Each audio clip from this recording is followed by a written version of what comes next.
alliances, and the impeachment trial.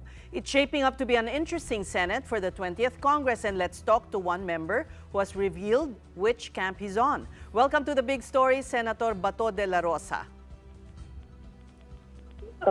Thank you, Aziz, at magandang gabi sa ating lahat. Good evening po. All right, you mentioned that there were other factors and not the stance of the Senate President on impeachment. What are these factors po that made you vote or put your support behind Senator Cheese?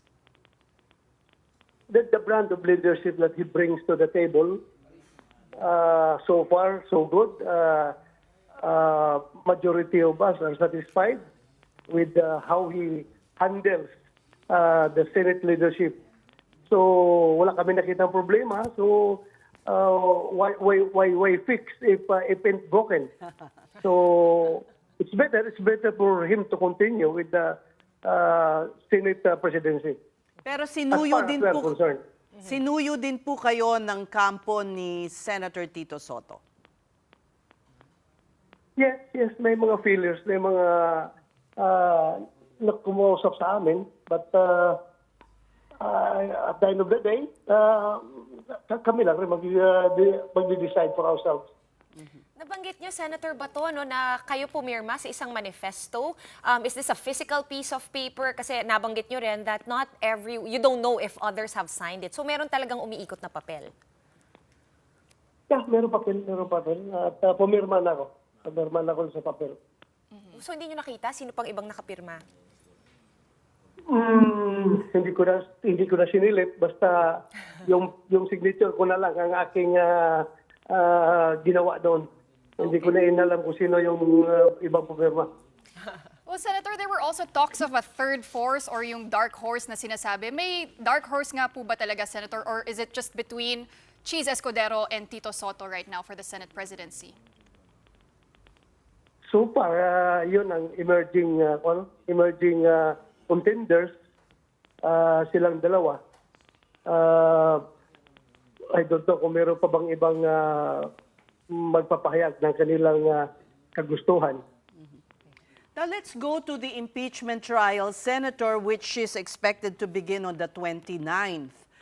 Will you again do what you did in the last session where you moved to dismiss the complaint? No. The first motion that I'm going to make is that I am going to ask the body. I am going to ask the Senate to determine if the current Senate, the 20th Congress, the Senate of the 20th Congress are still interested in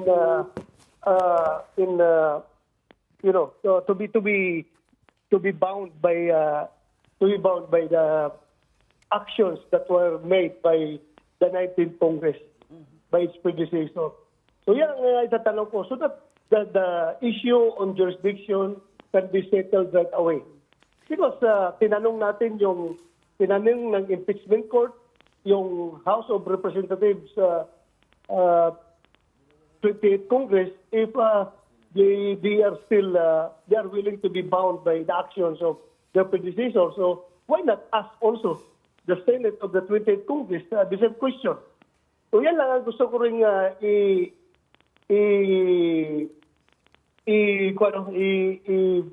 i-bring up sa plenaryo when we reconvene as a Senate by 28th of this month. Or 29 yan siguro matitake up. Even if the prevailing legal view is that the impeachment court is a continuing body, it continues from the 19th Congress to the 20th Congress. It's one of the prevailing schools of thought, no? Meron din namang nag-uupos na nagsasabi na kasama dapat yung impeachment sa unfinished business. So wala namang nakasabi doon sa konstitusyon na iba yung legislative work. Ang unfinished business is only legislative work. Hindi included ang impeachment. wala namang sinabi ang konstitusyon na gano'n. So, merong nag-uumpugang kung ngayon dyan, paniniwala. So, dapat masettle yan ng Senado bago tayo magsimula ng pag-reconvene ng impeachment court itong 28th Congress. You may be viewed as once again trying to delay the process, Senator. Whatever, you are free to think, you are free to shoot your opinion, but I am also free to raise my concern. Senator, is this motion your own initiative, or is this something that you discussed with the Duterte 7 bloc? No, we were not able to discuss these things up, but akin lang ito, personal ko lang ito na view. So I will take this up sa plenaryo when we come back. Well, nabanggit nyo nga po, Senator, there are two sides, two views to this, to the impeachment. But some luminaries do say that once the articles of impeachment are transmitted from the House to the Senate doesn't really have the option of saying no because under your constitutional duty, that's to try and decide an impeachment case. For you, Senator, is there really room for interpretation in those words to try and decide? Kumbaga, nasa sa inyo po on how and when you will be taking on that role as a Senate impeachment court? Yung sinasabi mong luminaries, yan yung mga luminaries na gusto talaga na matuloy ang impeachment. At meron naman mga luminaries na nagsasabi otherwise. So kahit na sinong luminaries ngayon, the only body that can decide as to what really is the real score is the Supreme Court, the sitting Supreme Court. Sila dapat na magdesisyon kung talaga bang merong jurisdiction itong succeeding Congress o wala.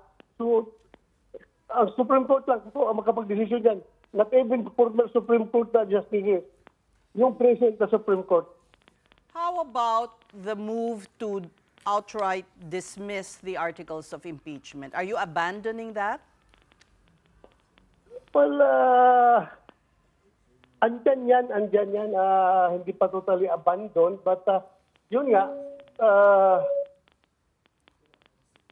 isa yan sa mga, andyan lang yan sa, standby lang yan siya. Pero ay hindi ako mag-resort to that motion. Yung motion ko muna about jurisdiction ng i-raise ko. Well, how would you respond to criticism, Senator Bato, that you are practically lawyering for VP Sara? No. Ang nagsasabi niyan, yung mga anti-Duterte, pero yung namang mga pro-Duterte, natutuwa naman sa mga pangyayaring ganon. So, this is a political process. Impeachment is a political process. So, we should be aware of kung ano yung mga issues surrounding the impeachment. The point of view of those who are criticizing this move, Senator, is because it should emanate from the camp of VP Sara, who have already asked the impeachment court in her reply to the summons. The proper person to bring it up is the impeached officer and not you po as a senator judge. Yun po ang kritisismo. Yung kritisismo na, but and if you can remember, di ba malaking kuwan yun, malaking debate namin yun bago nag-convene ang impeachment court na gusto kong i-deliver yung aking privileged speech while we were still sitting as a Senate plenary, not as a impeachment court, di ba? Kasi ayaw pong iwasan ko yung issue na ganun na magiging bias tayo. Niraise ko yan because nakalagay naman doon sa rules na the Senate can determine as to whether pwedeng ibasura yung impeachment or hindi because of some issues. Pwede naman yan pag-usapan.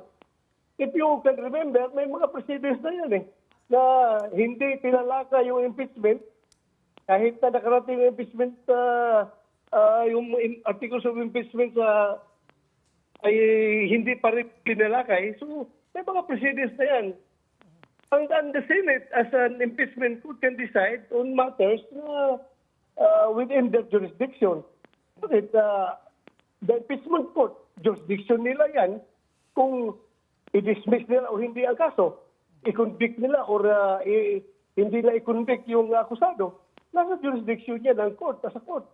Actually, a week or two ago, Senate President Jesus Escudero in a press con was asked the same question. Ang sinabi niya is what he thinks is pwede ito pagdebatehan ng plenaryo, yung motion to dismiss. And a simple majority would actually get this dismissed. Do you share that view with the Senate President? Correct. Because majority rules. Pagdating sa Senado, majority rules. The Senate as an impeachment court ay kailangan majority pa rin ang masusunod. Hindi po pwedeng hindi majority. Senator Bato, Senator Mig Zubiri did agree that this is a witch hunt, this impeachment trial proceeding against Vice President Sara. But he did agree that trial should proceed para mapakita lahat ng ebidensya, mapakinggan both sides. For you, Senator, if trial does proceed, what would be the threshold of evidence required to prove guilt on the part of the Vice President? Well, I cannot tell you right now. Kasi hindi pa man namin talaga na-take up yung kung ano-ano yung dapat i-consider namin. Pero yung basis naman ng aking yung grounds na yun, bakit ako nag-move for the dismissal, di ba? All right, we do thank you for your time. Thank you for joining the Big Story, Senator Bato de la Rosa.